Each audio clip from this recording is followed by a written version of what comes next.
Welcome to Paranormal, UFO, and Fringe News Podcast, where our goal each week is to bring you the top 5 Fringe news stories in 10 minutes that the mainstream media will not cover. Plus, we're going to throw in the occasional feature story. I'm not a puppet. I'm a real boy.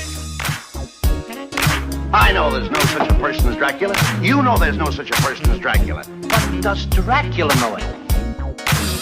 Hold your ears, folks. It's showtime. The Report on Unidentified Flying Objects by Edward Ruppelt. Chapter 1. Project Bluebook and the UFO Story. In the summer of 1952, a United States Air Force F-86 jet interceptor shot at a flying saucer. This fact, like so many others that make up the full flying saucer story, has never before been told. I know the full story about flying saucers, and I know that it has never before been told because I organized and was chief of the Air Force's Project Bluebook, the special project set up to investigate and analyze unidentified flying object, or UFO, reports. UFO is the official term that I created to replace the words flying saucers. There is a fighter base in the United States which I used to visit frequently because during 1951, 1952, and 1953 it got more than its share of good UFO reports. The commanding officer of the fighter group, a full colonel and command pilot, believed that UFOs were real.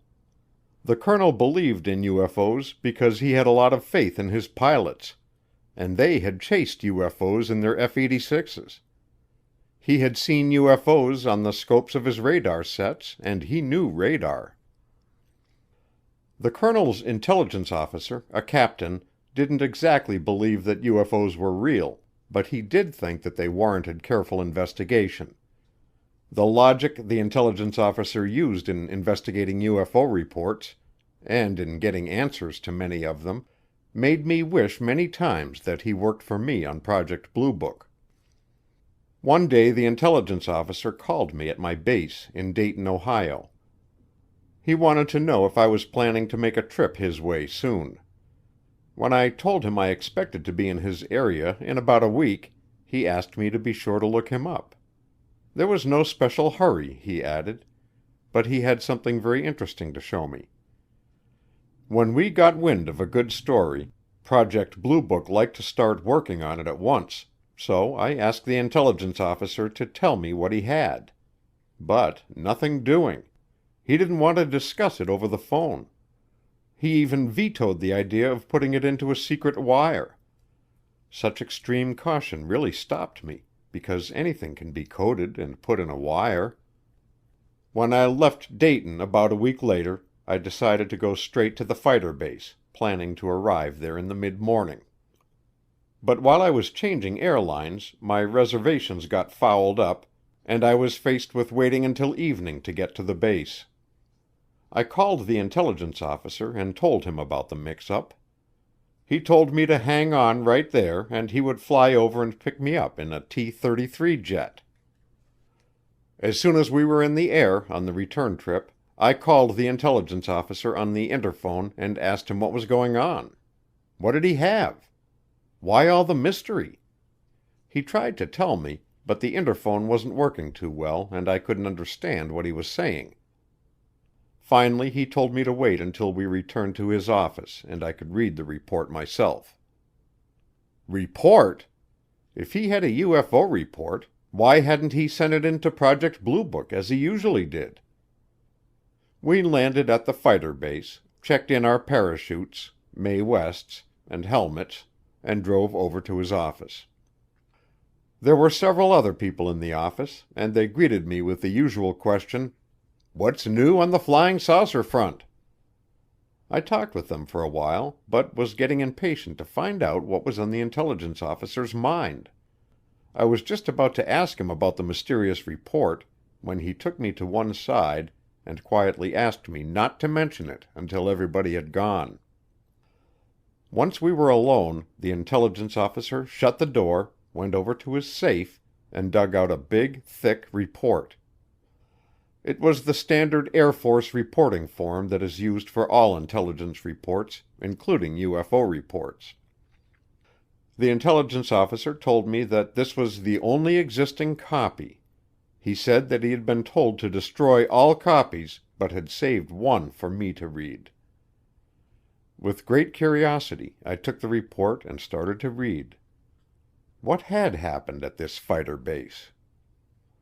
About 10 o'clock in the morning, one day a few weeks before, a radar near the base had picked up an unidentified target. It was an odd target in that it came in very fast, about 700 miles per hour, and then slowed down to about 100 miles per hour. The radar showed that it was located northeast of the airfield, over a sparsely settled area. Unfortunately, the radar station didn't have any height-finding equipment. The operators knew the direction of the target and its distance from the station, but they didn't know its altitude. They reported the target, and 2 F-86s were scrambled. The radar picked up the F-86s soon after they were airborne and had begun to direct them into the target when the target started to fade on the radar scope. At the time, several of the operators thought that this fade was caused by the target's losing altitude rapidly and getting below the radar's beam. Some of the other operators thought that it was a high-flying target and that it was fading just because it was so high. In the debate which followed, the proponents of the high-flying theory won out, and the F-86s were told to go up to 40,000 feet. But before the aircraft could get to that altitude, the target had been completely lost on the radar scope. The F-86s continued to search the area at 40,000 feet, but could see nothing. After a few minutes, the aircraft ground controller called the F-86s and told one to come down to 20,000 feet, the other to 5,000 feet, and continue the search. The two jets made a quick letdown, with one pilot stopping at 20,000 feet and the other heading for the deck. The second pilot, who was going down to 5,000 feet, was just beginning to pull out when he noticed a flash below and ahead of him. He flattened out his dive a little and headed toward the spot where he had seen the light. As he closed on the spot, he suddenly noticed what he first thought was a weather balloon. A few seconds later, he realized that it couldn't be a balloon because it was staying ahead of him. Quite an achievement for a balloon, since he had built up a lot of speed in his dive and now was flying almost straight and level at 3,000 feet and was traveling at the Mach. Again, the pilot pushed the nose of the F-86 down and started after the object.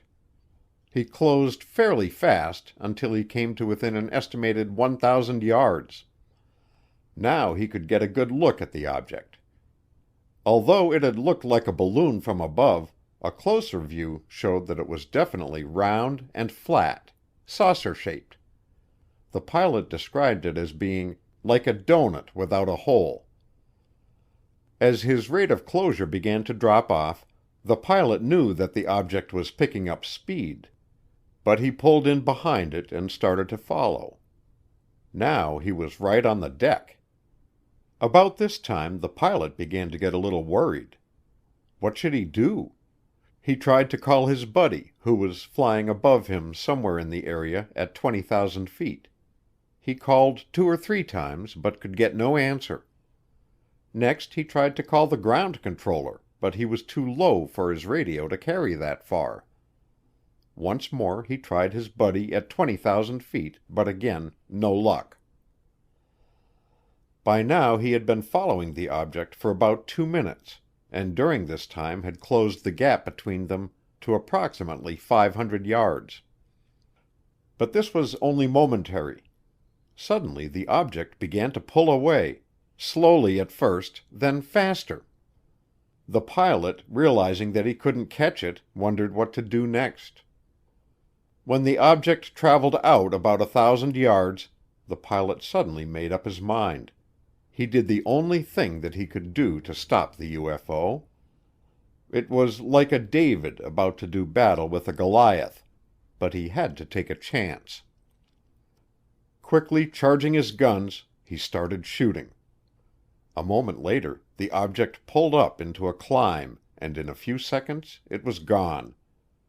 The pilot climbed to 10,000 feet, called the other F-86, and now was able to contact his buddy. They joined up and went back to their base. As soon as he had landed and parked, the F-86 pilot went into operations to tell his story to his squadron commander. The mere fact that he had fired his guns was enough to require a detailed report as a matter of routine. But the circumstances under which the guns actually were fired created a major disturbance at the fighter base that day. After the squadron commander had heard his pilot's story, he called the group commander, the colonel, and the intelligence officer. They heard the pilot's story. For some obscure reason, there was a personality clash, the intelligence officer's term, between the pilot and the squadron commander.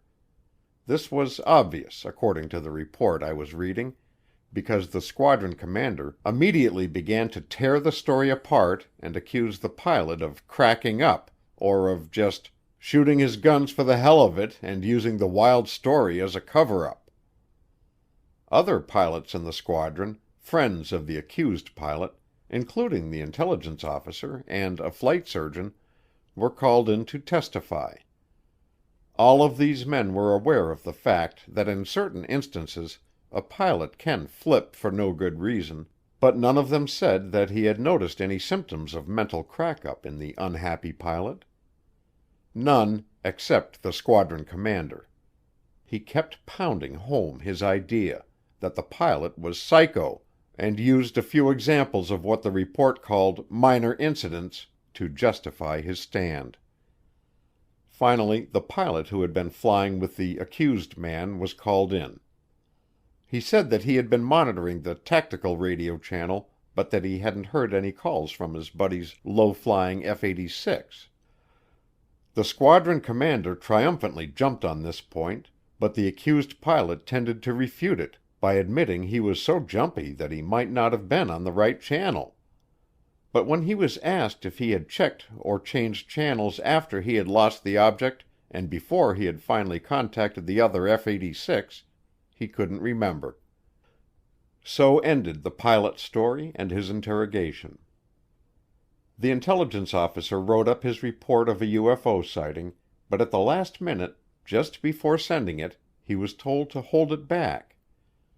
He was a little unhappy about this turn of events, so he went in to see why the group commander had decided to delay sending the report to Project Bluebook. They talked over the possible reactions to the report. If it went out, it would cause a lot of excitement, maybe unnecessarily. Yet, if the pilot actually had seen what he claimed, it was vitally important to get the report in to ATIC immediately.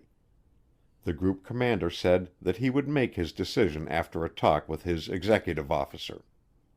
They decided not to send the report and ordered it destroyed. When I finished reading, the intelligence officer's first comment was, "What do you think?"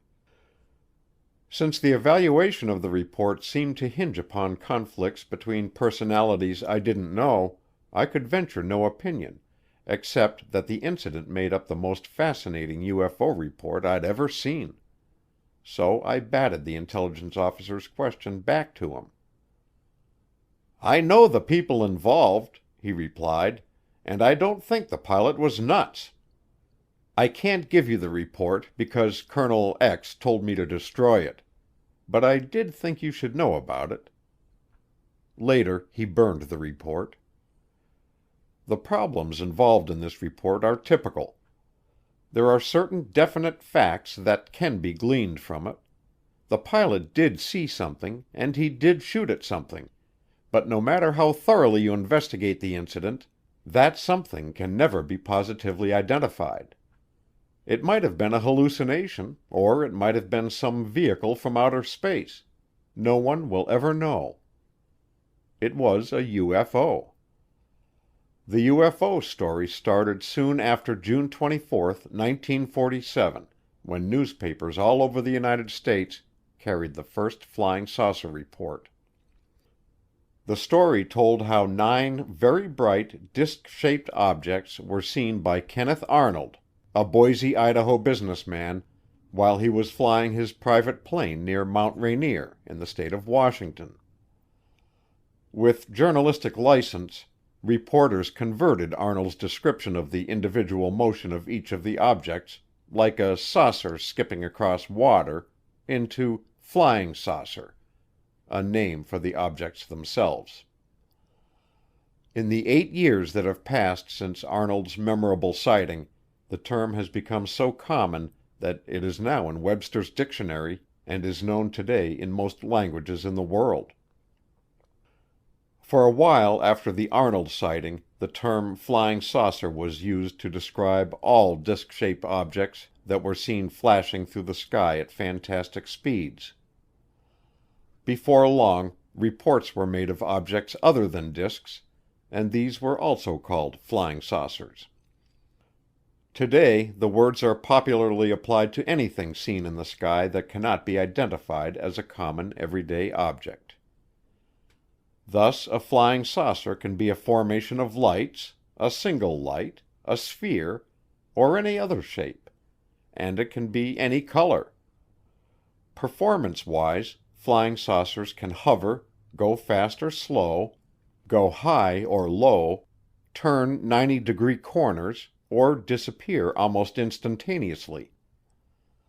Obviously, the term flying saucer is misleading when applied to objects of every conceivable shape and performance.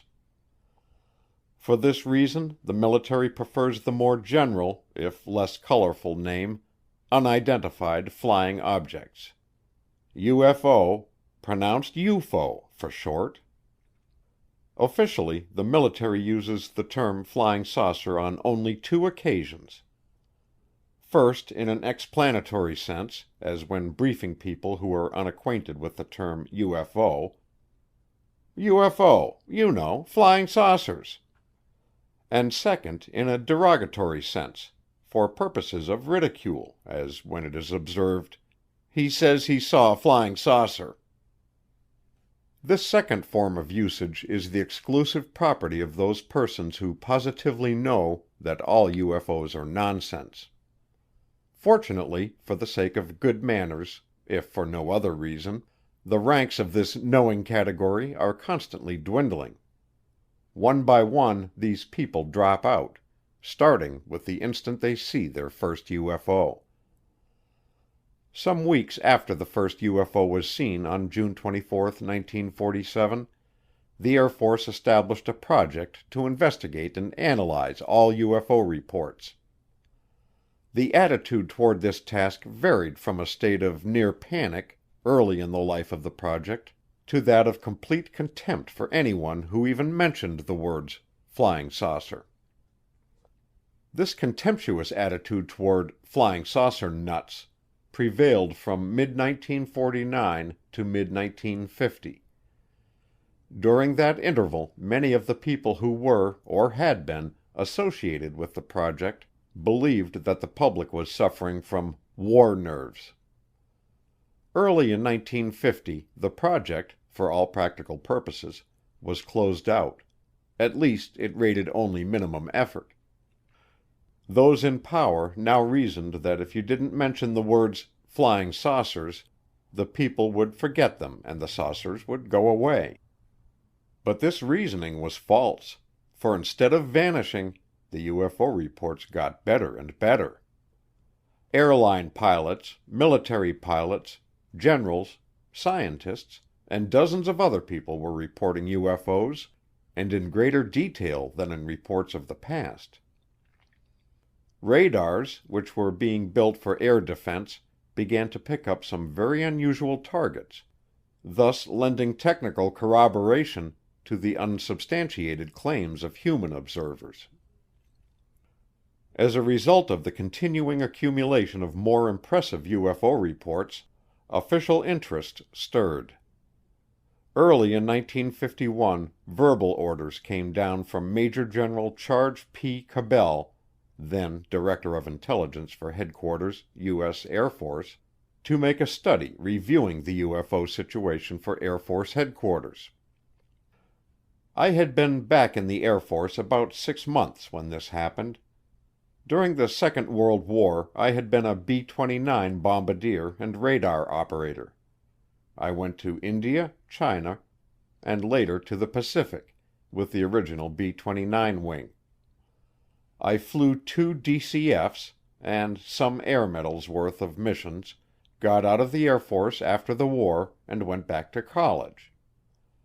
To keep my reserve status while I was in school, I flew as a navigator in an Air Force Reserve Troop Carrier wing. Not long after I received my degree in aeronautical engineering, the Korean War started and I went back on active duty. I was assigned to the Air Technical Intelligence Center at Wright-Patterson Air Force Base in Dayton, Ohio. ATIC is responsible for keeping track of all foreign aircraft and guided missiles. ATIC also had the UFO project. I had just finished organizing a new intelligence group when General Cabell's order to review past UFO reports came down. Lieutenant Colonel Rosengarten, who received the order at ATIC, called me in and wanted to know if I'd take the job of making the review. I accepted. When the review was finished, I went to the Pentagon and presented my findings to Major General Samford, who had replaced General Cabell as Director of Intelligence. ATIC soon got the word to set up a completely new project for the investigation and analysis of UFO reports. Since I had made the review of past UFO reports, I was the expert, and I got the new job. It was given the code name Project Bluebook, and I was in charge of it until late in 1953. During this time, members of my staff and I traveled close to 500,000 miles. We investigated dozens of UFO reports and read and analyzed several thousand more.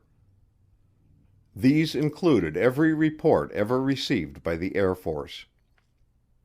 For the size of the task involved, Project Bluebook was always understaffed, even though I did have 10 people on my regular staff, plus many paid consultants representing every field of science. All of us on Project Bluebook had top-secret security clearances, so that security was no block in our investigations. Behind this organization was a reporting network made up of every Air Force base intelligence officer and every Air Force radar station in the world, and the Air Defense Command's Ground Observer Corps. This reporting net sent Project Bluebook reports on every conceivable type of UFO by every conceivable type of person. What did these people actually see when they reported that they had observed a UFO? Putting aside truly unidentifiable flying object for the present, this question has several answers. In many instances, it has been positively proved that people have reported balloons, airplanes, stars, and many other common objects as UFOs.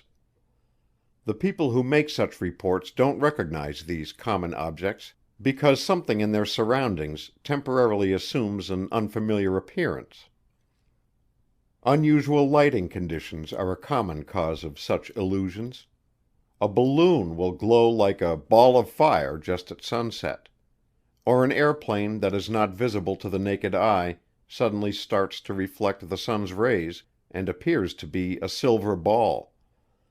Pilots in F-94 jet interceptors chase Venus in the daytime and fight with balloons at night, and people in Los Angeles see weird lights. On October 8, 1954, many Los Angeles newspapers and newscasters carried an item about a group of flying saucers, bright lights, flying in a V formation. The lights had been seen from many locations over Southern California. Pilots saw them while bringing their airplanes into Los Angeles International Airport. Air Force pilots flying out of Long Beach saw them, 2 CBS reporters in Hollywood gave an eyewitness account, and countless people called police and civil defense officials. All of them excitedly reported lights they could not identify. The next day, the Air Force identified the UFOs. They were Air Force airplanes, KC-97 aerial tankers, refueling B-47 jet bombers in flight. The reason for the weird effect that startled so many Southern Californians was that when the refueling is taking place, a floodlight on the bottom of the tanker airplane lights up the bomber that is being refueled. The airplanes were flying high and slowly, so no sound was heard. Only the bright floodlights could be seen. Since most people, even other pilots, have never seen a night aerial refueling operation and could not identify the odd lights they saw, the lights became UFOs. In other instances, common everyday objects look like UFOs because of some odd quirk in the human mind. A star or planet that has been in the sky every day of the observer's life suddenly takes off at high speed on a highly erratic flight path. Or a vapor trail from a high-flying jet, seen 100 times before by the observer, becomes a flying saucer. Some psychologists explain such aberrations as being akin to the crowd behavior mechanism at work in the bobby sox craze. Teenagers don't know why they squeal and swoon when their current fetish sways and croons. Yet everybody else is squealing, so they squeal too. Maybe that great comedian Jimmy Durante has the answer. Everybody wants to get into the act. I am convinced that a certain percentage of UFO reports come from people who see flying saucers because others report seeing them. But this will to see may have deeper roots, almost religious implications, for some people. Consciously or unconsciously, they want UFOs to be real and to come from outer space. These individuals, frightened perhaps by threats of atomic destruction or lesser fears, who knows what, act as if nothing that men can do can save the earth. Instead, they seek salvation from outer space, on the forlorn premise that flying saucer men, by their very existence, are wiser and more advanced than we. Such people may reason that a race of men capable of interplanetary travel have lived well into, or through, an atomic age. They have survived, and they can tell us their secret of survival. Maybe the threat of an atomic war unified their planet and allowed them to divert their war effort to one of social and technical advancement. To such people a searchlight on a cloud or a bright star is an interplanetary spaceship. If all the UFO reports that the Air Force has received in the past 8 years could be put in this psychological quirk category, Project Bluebook would never have been organized.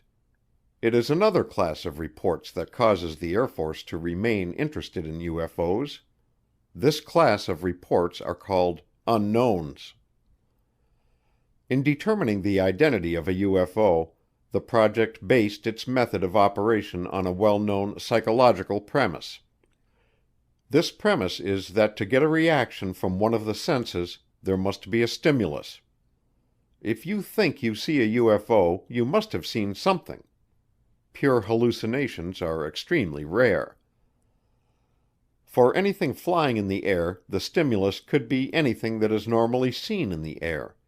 Balloons, airplanes, and astronomical bodies are the commoner stimuli. Birds and insects are common also, but usually are seen at such close range that they are nearly always recognized.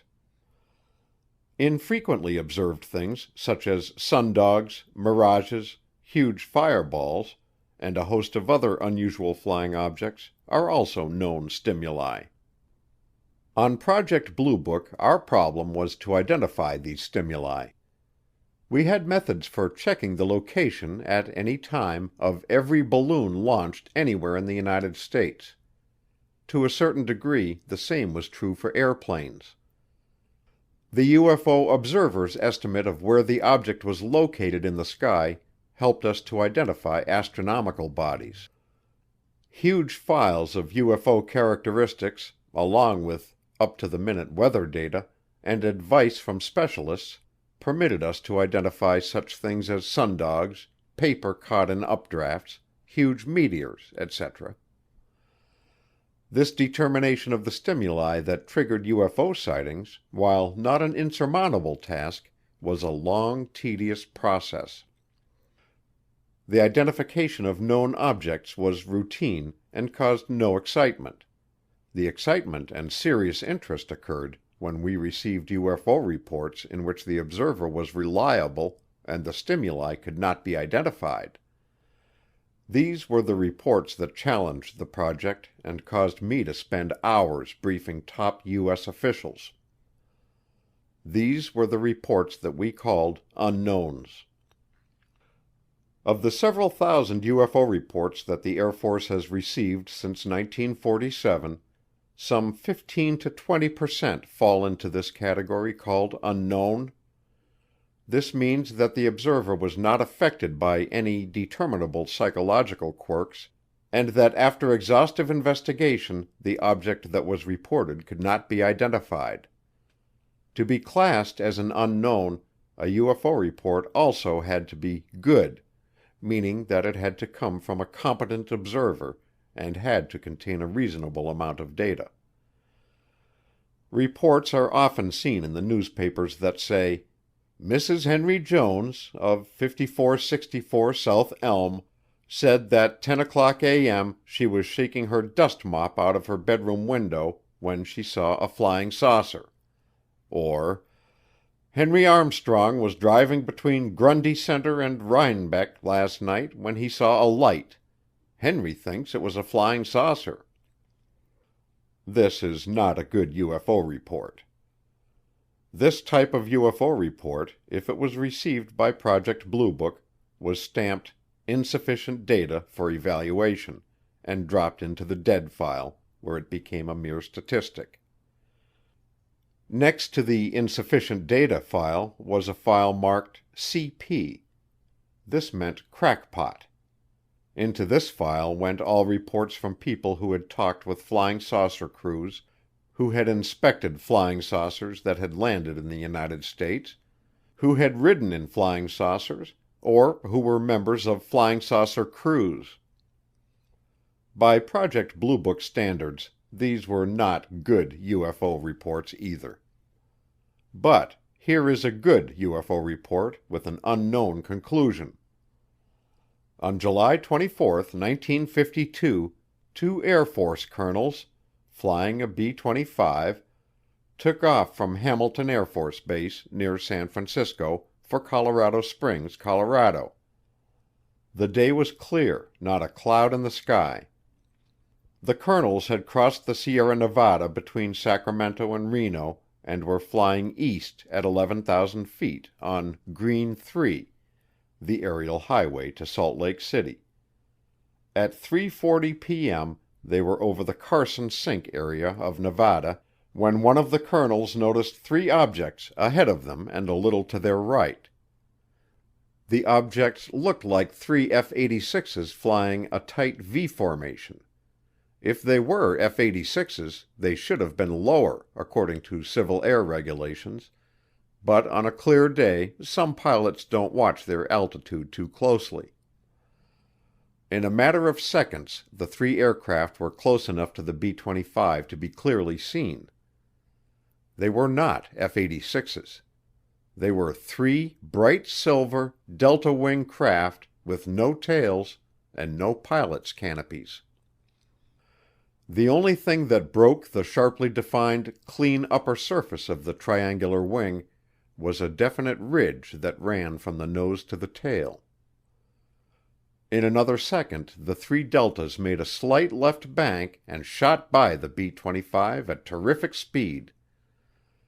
The colonels estimated that the speed was at least 3 times that of an F-86.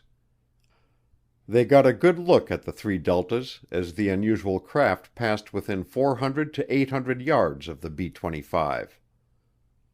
When they landed at Colorado Springs, the two colonels called the intelligence people at Air Defense Command Headquarters to make a UFO report.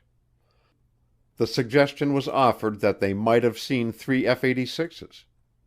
The colonels promptly replied that if the objects had been F-86s, they would have easily been recognized as such.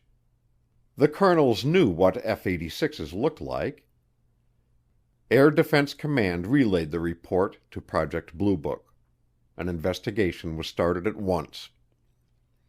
Flight Service, which clears all military aircraft flights, was contacted and asked about the location of aircraft near the Carson Sink area at 3:40 p.m. They had no record of the presence of aircraft in that area.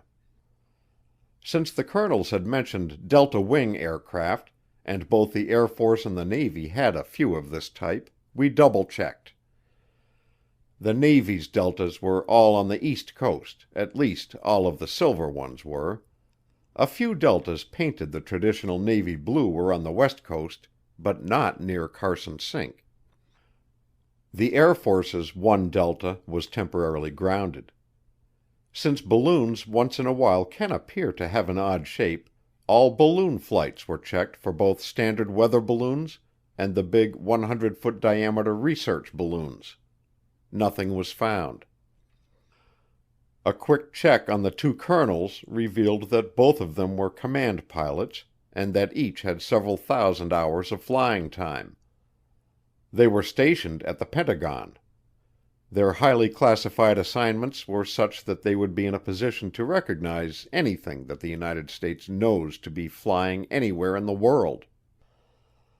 Both men had friends who had seen flying saucers at some time, but both had openly voiced their skepticism.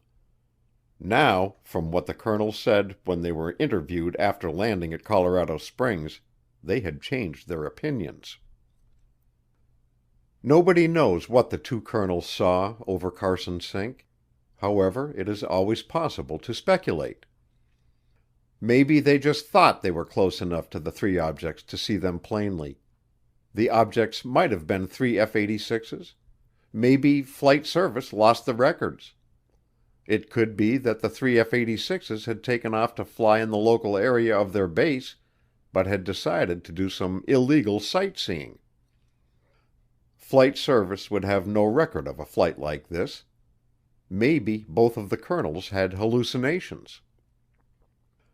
There is a certain mathematical probability that any one of the above speculative answers is correct for this one case. If you try this type of speculation on hundreds of sightings with unknown answers, the probability that the speculative answers are correct rapidly approaches 0. Maybe the colonels actually did see what they thought they did, a type of craft completely foreign to them. Another good UFO report provides an incident in which there is hardly room for any speculation of this type. The conclusion is more simply unknown, period.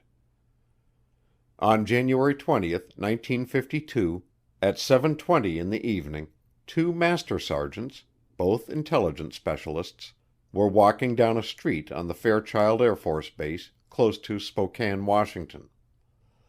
Suddenly both men noticed a large, bluish-white, spherical-shaped object approaching from the east. They stopped and watched the object carefully, because several of these UFOs had been reported by pilots from the airbase over the past few months. The sergeants had written up the reports on these earlier sightings. The object was traveling at a moderately fast speed on a horizontal path. As it passed to the north of their position and disappeared in the west, the sergeants noticed that it had a long blue tail. At no time did they hear any sound. They noted certain landmarks that the object had crossed and estimated the time taken in passing these landmarks. The next day they went out and measured the angles between these landmarks in order to include them in their report. When we got the report at ATIC, our first reaction was that the master sergeants had seen a large meteor. From the evidence I had written off as meteors all previous similar UFO reports from this airbase. The sergeant's report, however, contained one bit of information that completely changed the previous picture. At the time of the sighting, there had been a solid 6,000-foot thick overcast at 4,700 feet, and meteors don't go that low. A few quick calculations gave a rather fantastic answer. If the object was just at the base of the clouds, it would have been 10,000 feet from the two observers and traveling 1,400 miles per hour. But regardless of the speed, the story was still fantastic. The object was no jet airplane because there was no sound. It was not a searchlight because there were none on the airbase. It was not an automobile spotlight because a spotlight will not produce the type of light the sergeants described. As a double check, however, both men were questioned on this point. They stated firmly that they had seen hundreds of searchlights and spotlights playing on clouds, and that this was not what they saw. Beyond these limited possibilities, the sergeant's UFO discourages fruitful speculation. The object remains unidentified. The UFO reports made by the two colonels and the two master sergeants are typical of hundreds of other good UFO reports which carry the verdict, "Conclusion unknown." Some of these UFO reports have been publicized, but many have not. Very little information pertaining to UFOs was withheld from the press, if the press knew of the occurrence of specific sightings. Our policy on releasing information was to answer only direct questions from the press. If the press didn't know about a given UFO incident, they naturally couldn't ask questions about it. Consequently, such stories were never released. In other instances, when the particulars of a UFO sighting were released, they were only the bare facts about what was reported. Any additional information that might have been developed during later investigations and analyses was not released. There is a great deal of interest in UFOs, and the interest shows no signs of diminishing.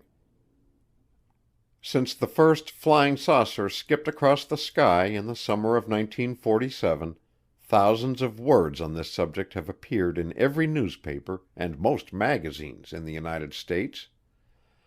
During a 6-month period in 1952 alone, 148 of the nation's leading newspapers carried a total of over 16,000 items about flying saucers. During July 1952, reports of flying saucers sighted over Washington, D.C. cheated the Democratic National Convention out of precious headline space. The subject of flying saucers, which has generated more unscientific behavior than any other topic of modern times, has been debated at the meetings of professional scientific societies, causing scientific tempers to flare where unemotional objectivity is supposed to reign supreme. Yet these thousands of written words and millions of spoken words, all attesting to the general interest, have generated more heat than light. Out of this avalanche of print and talk, the full, factual, true story of UFOs has emerged only on rare occasions. The general public, for its interest in UFOs, has been paid off in misinformation. Many civilian groups must have sensed this, for while I was chief of Project Bluebook, I had dozens of requests to speak on the subject of UFOs. These civilian requests had to be turned down because of security regulations. I did give many official briefings, however, behind closed doors, to certain groups associated with the government, all of them upon request. The subject of UFOs was added to a regular series of intelligence briefings given to students at the Air Force's Command and Staff School and to classes at the Air Force's Intelligence School. I gave briefings to the technical staff at the Atomic Energy Commission's Los Alamos laboratory, where the first atomic bomb was built. The theater where this briefing took place wouldn't hold all of the people who tried to get in, so the briefing was recorded and replayed many times. The same thing happened at AEC's Sandia base near Albuquerque. Many groups in the Pentagon and the Office of Naval Research requested UFO briefings. Civilian groups, made up of some of the nation's top scientists and industrialists and formed to study special military problems, worked in a UFO briefing. Top Air Force commanders were given periodic briefings. Every briefing I gave was followed by a discussion that lasted anywhere from 1 to 4 hours. In addition to these, Project Bluebook published a classified monthly report on UFO activity. Requests to be put on distribution for this report were so numerous that the distribution had to be restricted to major Air Force command headquarters. This interest was not caused by any revolutionary information that was revealed in the briefings or reports. It stemmed only from a desire to get the facts about an interesting subject. Many aspects of the UFO problem were covered in these official briefings. I would give details of many of the better reports we received, our conclusions about them, and how those conclusions were reached. If we had identified a UFO, the audience was told how the identification was made. If we concluded that the answer to a UFO sighting was unknown, the audience learned why we were convinced it was unknown. Among the better sightings that were described fully to interested government groups were the complete story of the Lubbock Lights, including the possible sighting of the same V-shaped light formations at other locations on the same night, the story of a group of scientists who detected mysterious nuclear radiation when UFOs were sighted, and all of the facts behind such famous cases as the Mantell incident, the Florida scoutmaster who was burned by a flying saucer, and headline-capturing sightings at Washington, D.C. I showed them what few photographs we had, the majority of which everyone has seen, since they have been widely published in magazines and newspapers. Our collection of photographs was always a disappointment as far as positive proof was concerned, because, in a sense, if you've seen one, you've seen them all. We had no clear picture of a saucer, just an assortment of blurs, blotches, and streaks of light. The briefings included a description of how Project Bluebook operated and a survey of the results of the many studies that were made of the mass of UFO data we had collected. Also covered were our interviews with a dozen North American astronomers, the story of the unexplained green fireballs of New Mexico, and an account of how a committee of 6 distinguished United States scientists spent many hours attempting to answer the question, "Are the UFOs from outer space?" Unfortunately, the general public was never able to hear these briefings.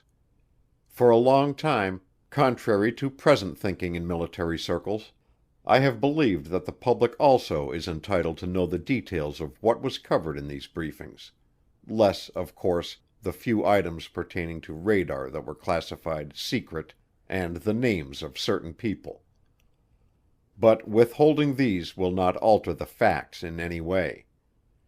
A lot has already been written on the subject of UFOs, but none of it presents the true, complete story. Previous forays into the UFO field have been based on inadequate information and have been warped to fit the personal biases of the individual writers. Well-meaning though these authors may be, the degree to which their books have misinformed the public is incalculable. It is high time that we let the people know. The following chapters present the true and complete UFO story, based on what I learned about UFOs while I was chief of Project Bluebook, the Air Force's project for the investigation and analysis of UFO reports. Here is the same information that I gave to Secretary of the Air Force, Thomas K. Finletter, to the Air Force commanders, to scientists and industrialists. This is what the Air Force knows about unidentified flying objects. You may not agree with some of the official ideas or conclusions. Neither did a lot of people I briefed. But this is the story. End of Chapter 1. Recording by Roger Moline.